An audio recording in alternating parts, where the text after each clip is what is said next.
ಅಮೆರಿಕದಿಂದ Iran ಮೇಲೆ missile ದಾಳಿ ಆಗಿದೆ. ಏರ್ ಫೋರ್ಸ್ ಕಮಾಂಡ್ ಸೆಂಟರ್ ಮೇಲೆ ಅಟ್ಯಾಕ್ ಆಗಿದೆ.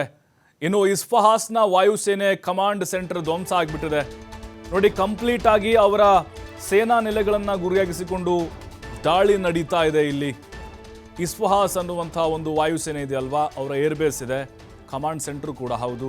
ಇದನ್ನು ಪೀಸ್ ಮಾಡಿ ಹಾಕಿದೆ ಅಮೆರಿಕದ ಸೇನೆ. ನೋಡಿ, ಅಮೇರಿಕ ಇಲ್ಲಿ ಯಾವ ರೀತಿ ಪ್ಲ್ಯಾನ್ ಮಾಡಿದೆ ಅಂತ ಹೇಳಿದ್ರೆ, ಇರಾನ್ನ ಏರ್ಬೇಸ್ಗಳನ್ನು, ಅವರ ಮಿಲಿಟರಿ ಶಕ್ತಿಯನ್ನು ಸಂಪೂರ್ಣವಾಗಿ ಹೊಡೆದು ಹಾಕುವುದು. ಎಲ್ಲೆಲ್ಲಿ ಕ್ಷಿಪಣಿಗಳನ್ನು ಉತ್ಪಾದನೆ ಮಾಡ್ತಾರೋ, ಎಲ್ಲೆಲ್ಲಿ ಇವರ ಕ್ಯಾಂಪ್ಗಳಿದಾವೋ ಅವೆಲ್ಲವನ್ನು ಕೂಡ ಟಾರ್ಗೆಟ್ ಮಾಡಿಕೊಂಡು ದಾಳಿಯನ್ನು ಮಾಡ್ತಾ ಇದ್ದಾರೆ. ಕಮಾಂಡ್ ಸೆಂಟರ್ಗಳನ್ನು ಕೂಡ ಧ್ವಂಸ ಮಾಡ್ತಾ ಇದ್ದಾರೆ. ಮತ್ತು ಈ ರಾಡಾರ್ ಸ್ಟೇಷನ್ಗಳಂತಿರ್ತವೆ, ಅವು ಆಗಿರ್ಬೋದು, ಏನೇನೆಲ್ಲ ಅವ್ರಿಗೆ ಬಲವಾಗಿದ್ದಾವೋ ಅವುಗಳನ್ನು ಇಲ್ಲಿ ಹೊಡೆದು ಹಾಕ್ತಾ ಇದ್ದಾರೆ. ಮತ್ತು ಅವರ ಆರ್ಥಿಕತೆಗೆ ಪೆಟ್ಟು ಕೊಡುವಂಥ ಕೆಲಸವನ್ನು ಅಮೇರಿಕ ನಿರಂತರವಾಗಿ ಮಾಡ್ತಾ ಇದೆ. ಅಂದರೆ ಕೇವಲ ಅವರನ್ನು ನಾವು ಮಿಲಿಟರಿ ಶಕ್ತಿಯನ್ನು ಹೊಡೆದು ಹಾಕೋದಷ್ಟೇ ಅಲ್ಲ, ಅವ್ರನ್ನ ಎಕನಾಮಿಕಲಿ ಕೂಡ ವೀಕ್ ಮಾಡಬೇಕು ಅನ್ನುವಂಥ ಪ್ಲ್ಯಾನ್ ಕೂಡ ಟ್ರಂಪ್ ಹಾಕ್ಕೊಂಡಿದ್ದಾರೆ.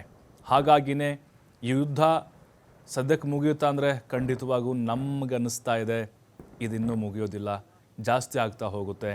ಇರಾನ್ ಕೂಡ ತಮ್ಮ ಬತ್ತಳಿಕೆಯಲ್ಲಿರುವಂಥ ಎಲ್ಲ ಅಸ್ತ್ರಗಳನ್ನು ಒಂದೊಂದಾಗಿ ಬಿಡ್ತಾನೆ ಇದೆ.